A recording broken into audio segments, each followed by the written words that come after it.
경제 현안을 보다 쉽게 풀어보는 경제 읽기 시간입니다. 오늘도 다양한 경제 이슈들 김대호 경제학 박사와 함께 짚어보겠습니다. 어서 오세요. 네, 반갑습니다. 예. 이번 주 목요일 한은 금통위가 통화정책 방향 회의에서 기준금리를 결정할 예정입니다. 시장에서는 13차례 연속 기준금리를 동결할 거다. 이 부분에 무게를 두고 있는데 박사님 보시기에는 어떻습니까? 예, 요즘 높아진 금리 때문에 그러니까 물가를 잡기 위해서 한국은행이 계속해서 금리를 올려왔습니다. 그래서 우리 기준금리는 지금 3.5%고요. 그 영향으로 시중은행의 대출금리는 6%, 7%, 제2금융권 같은 데는 10%를 훌쩍 넘어갑니다. 이 고금리 때문에 고통받는 분이 적지 않은데요. 자, 이제 경제의 기조가 좀 바뀌어야 되는 것이 아닌가. 현재 물가도 어느 정도 잡혔고 오히려 어떤 면에서는 지금 이 경기도 부진한 측면이 많기 때문에 금리를 좀 내려야 된다라는 그런 의견이 여러 군데서 나오고 있거든요. 네. 그런 가운데 22일 날 그 금리를 결정하는 한국은행 금융통화위원회가 열립니다. 그동안 12번에 걸쳐서 계속해서 금리를 동결해 왔는데 이번에는 과연 어떨까? 자, 그런데 현재까지 나타난 상황만 놓고 보면 이번에도 금리의 인하는 쉽지 않을 것 같습니다. 예. 우선 미국이 아직 금리 인하를 하고 있지 않고요. 또 우리 내부적으로도 금리를 인하하기에는 여러 가지 거품이 아직까지 완전히 꺼지지 않았다 이런 얘기가 있는데요. 네. 그럼에도 불구하고 그 어느 때보다도 금리 인하 기대는 높습니다. 특히 소수 의견이라는 게 있는데요. 금통위원들이 그동안에는 전원 일치로 계속 금리를 동결해 왔습니다. 그런데 벌써 금통위원 중에 내부 균열이 일어나고 있습니다. 일부 의원들은 금리 내리자 이런 쪽을 이미 공개적으로 주장하고 있거든요. 예.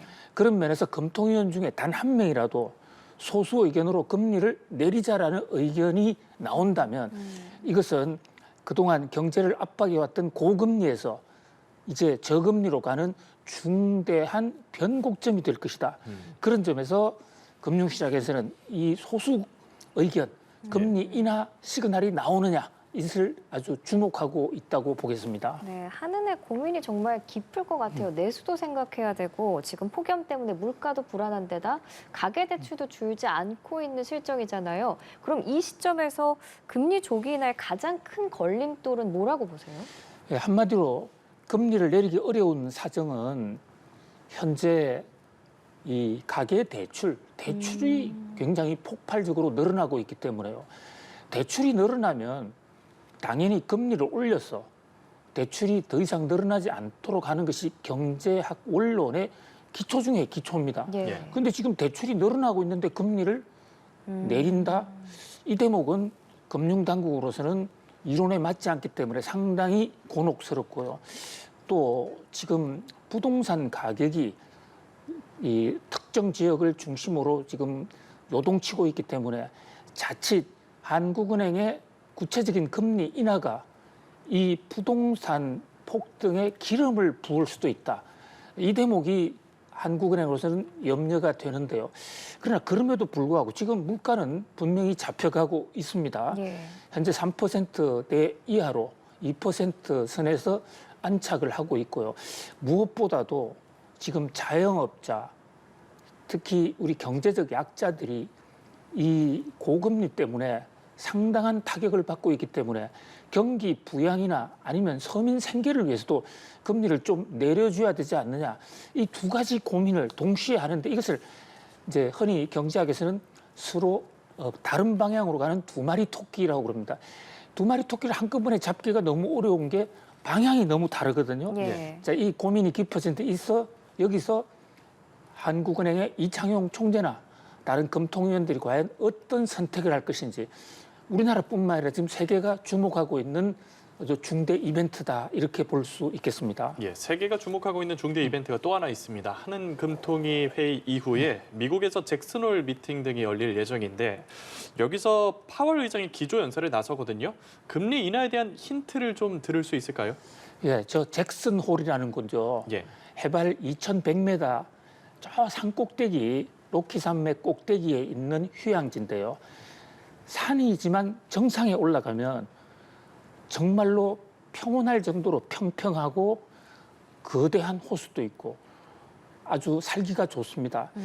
미국 연준은 1년에 한 번씩 그 금융통화 총 그 책임자들을 약 150명 정도를 이 산속에 전부 집합시켜 놓은 가운데 통화 정책에 관한 심도 있는 논의를 합니다. 올해도 제롬 파월 연준 의장을 비롯해서 유럽중앙은행 총장, 전 세계 우리나라에서도 금통위원이 한 분 참석을 해요. 통상적으로 여기서 금리 정책의 중대한 방향 전환 이런 게 많이 나왔거든요. 통상적으로 FOMC는 고달의 문제에 대해서 얘기하게 됩니다만은 이 잭슨홀 미팅은 정말 옷 벗어놓고 심심유곡에 들어가서 깊이 있게 논의를 하는 것만큼 예. 앞으로의 중장기 전략을 논의하는데 지금 미국 이 경제가 아주 중대한 갈림길에 놓여 있습니다. 그러니까 미국이 물가가 어느 정도 안정이 되고 또 일각에서는 경기 침체가 올 수도 있다. 그래서 금리를 내려야 되는 것이 아니냐 이런 신호가 여러 군데 나오고 있는데 미국이 금리를 올리기 시작한 것은 2022년 3월 달부터입니다. 지금 1년 거의 반이 넘어가도록 미국의 기준금리는 우리보다 훨씬 높은 5.5%입니다. 이렇게 높은 금리로서는 경제를 꾸려갈 수 없다. 이런 상태이기 때문에 이 잭슨홀 미팅에서 연준 의원들 특히 제롬 파월 연준 의장이 9월 달 금리 인하의 신호를 공식으로 낼 것이 아닌가. 그동안에 9월 달에 금리 인하할 것이라는 얘기는 많이 했습니다만 예. 그것은 어디까지나 전문가들의 하나의 전망이었고 예. 통화 정책 최고 결정권자인 제롬 파월은 한 번도 9월 달에 금리 인하한다라고 구체적으로는 얘기하지 않았거든요. 근데 이번에는 구체적인 얘기도 할 수 있다. 이런 전망이 나오는데 뭐 그렇게 된다면 세계 경제는 또 한 번 큰 변화를 맞겠죠. 그러나 반대로 제롬 파월 연준 의장이 부작용을 생각해서 아무 말을 하지 않는다든지 또는 조금 더 기다려보자 이렇게 소극적인 얘기를 하면 예. 뉴욕 증시는 한 번 또 큰 폭으로 조정을 받을 수도 있는 뭐 그런 관점에서 세계가 주목하고 있고요. 특히 이 제롬 파월의 잭슨홀에서의 미국 금리 인하 신호는 우리나라 금리하고도 직접 연결이 되어 있기 때문에 예. 한국은행도 잭슨홀 결정을 예의주시하고 있습니다. 네, 알겠습니다. 뭐 9월에 잭슨홀 미팅도 있고 또 22일에 하는 회의가 있으니까요. 그때 내용도 지켜보도록 하고 다음 주제로 넘어가 볼게요. 서울 아파트의 매매가 대비 전세가 비율이 전세가율 상승세가 1년째 계속되고 있는 건데 얼마나 오른 거예요? 예, 한때요 전세가율이 굉장히 떨어졌어요. 전세가율이라는 게 뭐냐면요. 예. 아파트 전체 가격이 예를 들어서 10억이라고 그러면 그 아파트를 살 때 전세를 끼고 사면 나머지 차액만 내고 살 수가 있지 않습니까? 예를 들어서 10억짜리에 5억이 전세가 있다 그러면 5억만 내고 살 수 있는 것입니다. 이때 5억이 전세이기 때문에 매매가 10억에 반이 50%니까 전세가율을 50%라고 그럽니다. 지금 이 전세가율이 50%를 다시 넘어서 버렸습니다. 예. 한때 이게 40%, 30%까지 크게 떨어졌더랬거든요. 그런데 이게 전세가율이 높아지면 여러 가지 주택 시장에 투자 환경이 달라지는데요. 어떤 면에서 개입 투자하기가 굉장히 쉬워져요.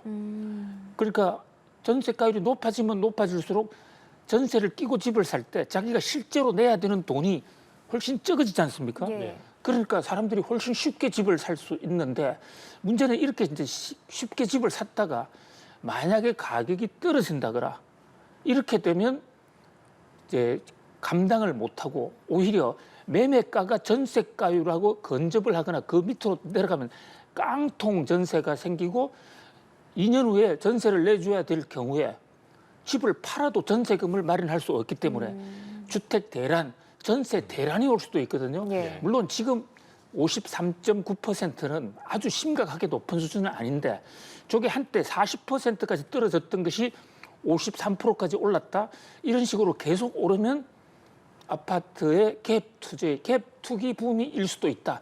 그런 면에서 좀 금융 당국이 조금은 예의주시하고 있는 사안이다 이렇게 볼 수 있겠습니다. 예.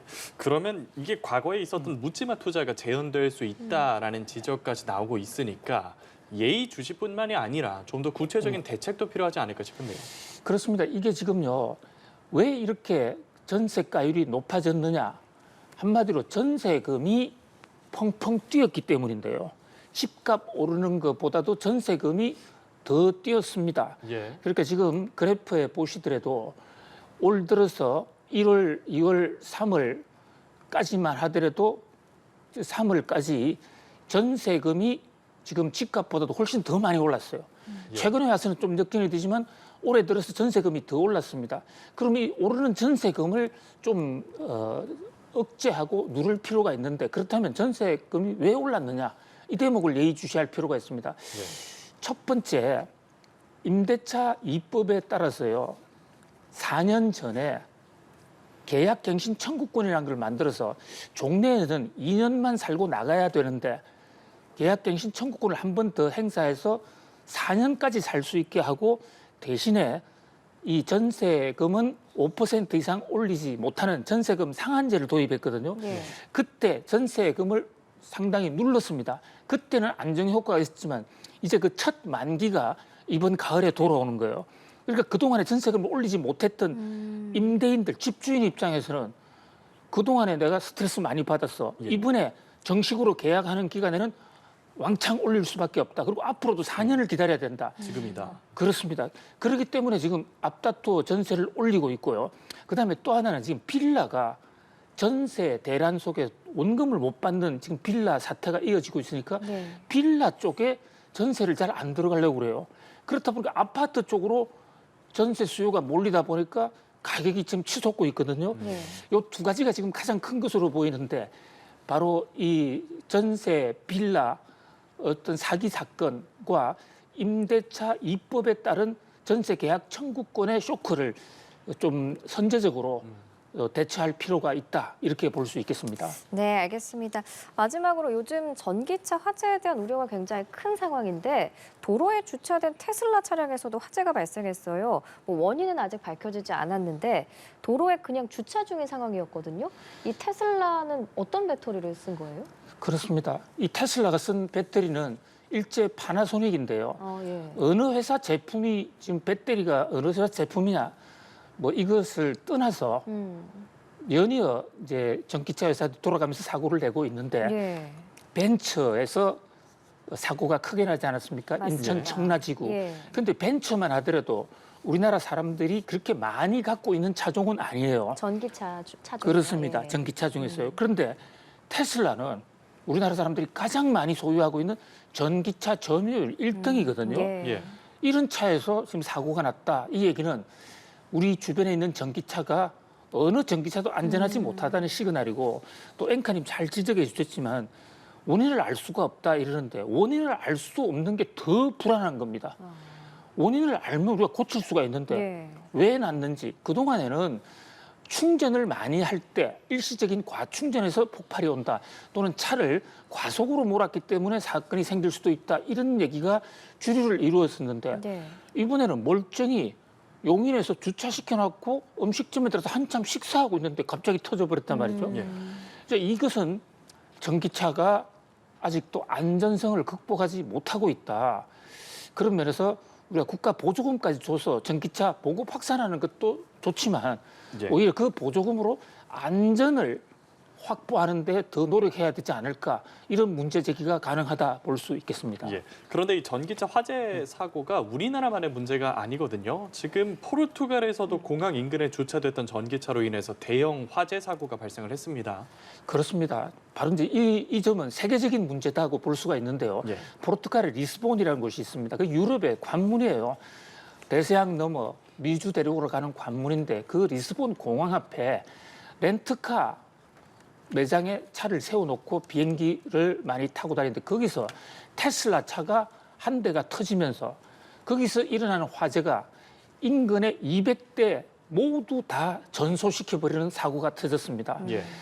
자, 이 전기차 환경 보호도 좋지만 뭐 어떤 기술 혁신보다도 더 중요한 것은 인명의 안전이거든요. 그렇죠. 그런 면에서 우리 같이 노력할 볼 필요가 있다고 보여집니다. 네, 알겠습니다. 오늘 경제읽기 김대호 경제학 박사와 함께했습니다. 고맙습니다.